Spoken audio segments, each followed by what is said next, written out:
Shalom and welcome to another in our series of podcasts from Temple Beth Am, a dynamic center for conservative Judaism in Los Angeles. This is Meditation and Mindfulness with Rabbi Adam Kligfeld.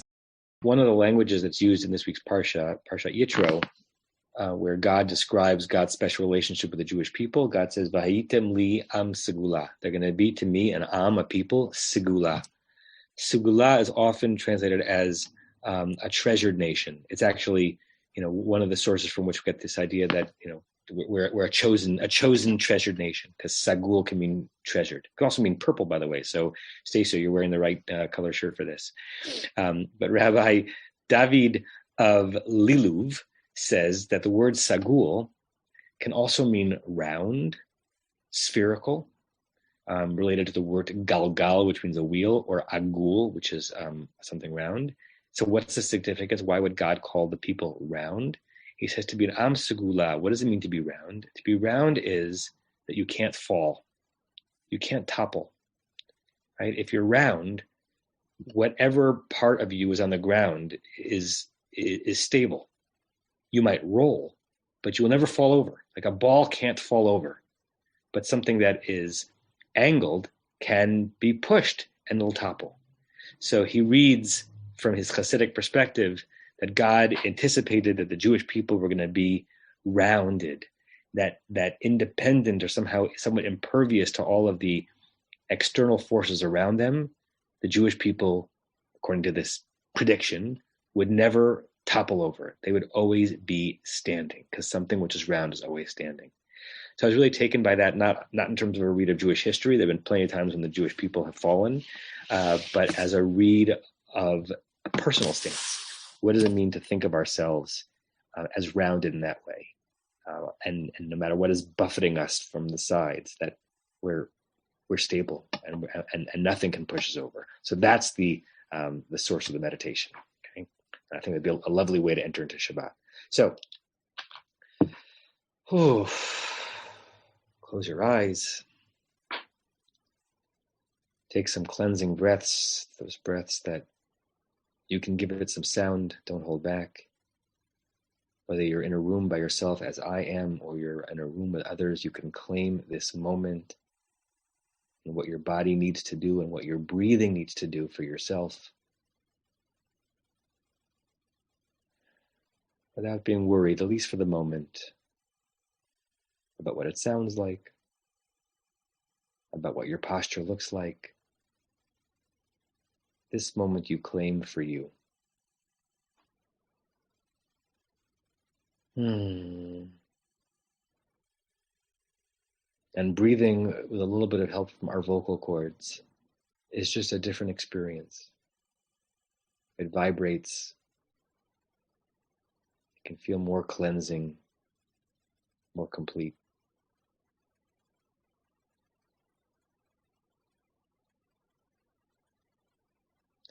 If you haven't already, place your feet flat on the ground in front of you. Feel that touch point between you and the earth.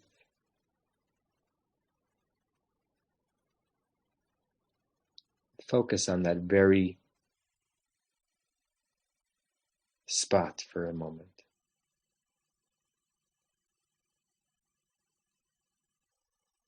With you weighing down on the earth and the earth actually pulling you down.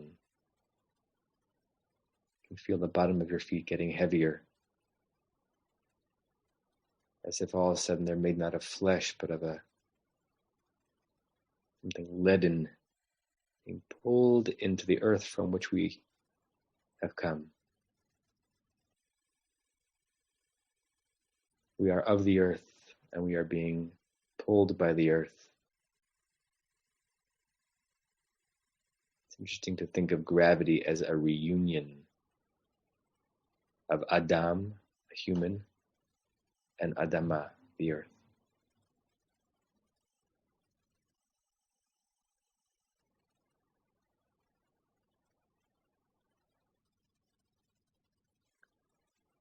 And let your consciousness move around your body to places that might be holding tension so that you can release them. parts of your body that you have ignored, so that you can focus on them and just be aware that they are part of you. Or maybe the opposite. Parts of your body that get too much attention, that can just be released.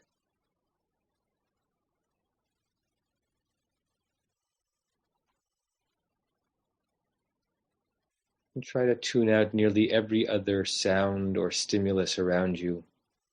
We can't quiet the world, but we can quiet our minds. We cannot control the whoosh of a car or the rustle of a leaf, a chirp of a bird, a whir of a machine. But we can create an impenetrable or mostly impenetrable zone in our consciousness where we craft quiet for ourselves. The kind of quiet that hopefully my voice will not destroy, but augment.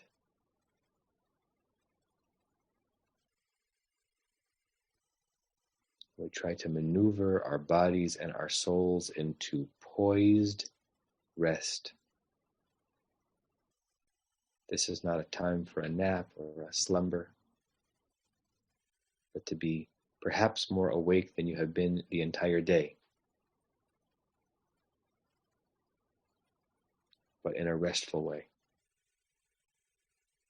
in a restorative way.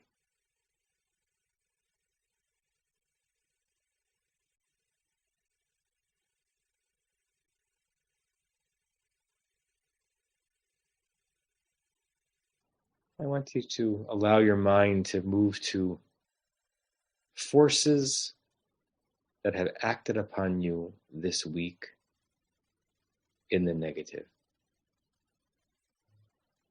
And you can define forces any way you want. But things extrinsic to you, circumstances, situations, encounters, pressures, perhaps even physical pressures that have pushed you, prodded you, tilted you, bent you, destabilized you,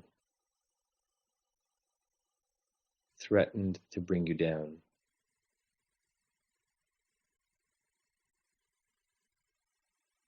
We confront them every day. I bet that even if you thought of just today, there would be sufficient numbers of them. And using the tremendous power of your mind's eye, I want you to watch yourself, buffeted by those forces, in whatever image comes to mind. It can be you as a flag, whipped and buffeted by the wind. You as a buoy, knocked over and over and over by a wave. You as a house of cards trying to stay upright when something keeps knocking you down. Any image that comes to mind, as long as you are seeing you being acted upon, pressured from the outside.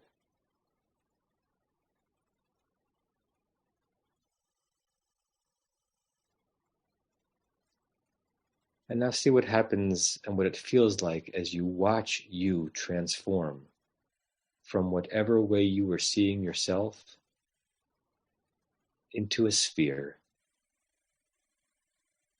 into a ball.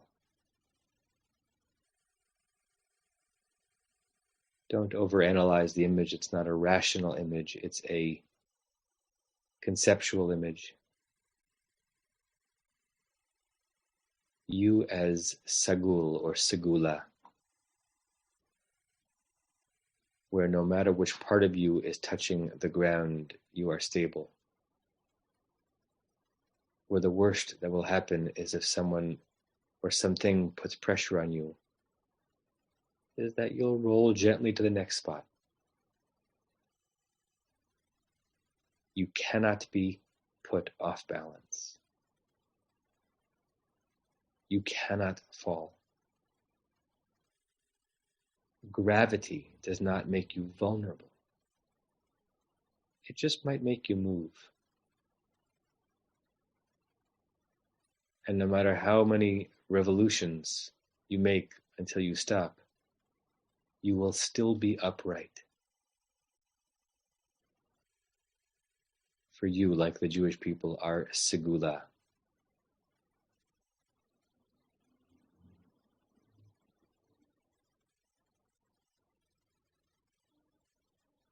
You are rounded, and therefore you are grounded.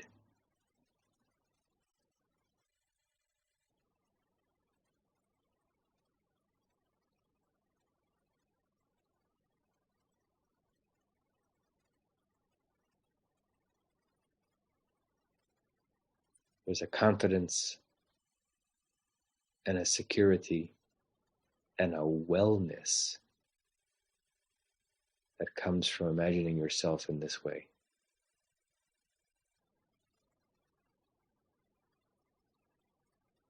And I invite you to linger not only on the image, but on the feeling that comes to you as you see yourself in this image. And as you breathe. And as you maintain poised rest.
When you're ready, you can open your eyes. I'll pull up the closing prayer.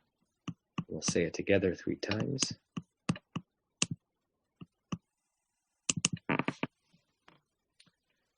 May we and all beings have happiness and the causes of happiness.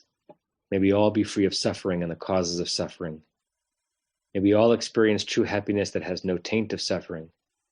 May we live in great equanimity, free from burdening attachment to loved ones and contempt for others, but rather with compassion for all. May we and all beings have happiness and the causes of happiness. May we all be free of suffering and the causes of suffering. May we all experience true happiness that has no taint of suffering. And may we live in great equanimity, free from burdening attachment to loved ones and contempt for others, but rather with compassion for all. May we and all beings have happiness and the causes of happiness. May we all be free of suffering and the causes of suffering. May we all experience true happiness that has no taint of suffering. And may we live in great equanimity, free from burdening attachment to loved ones and contempt for others, but rather with compassion for all.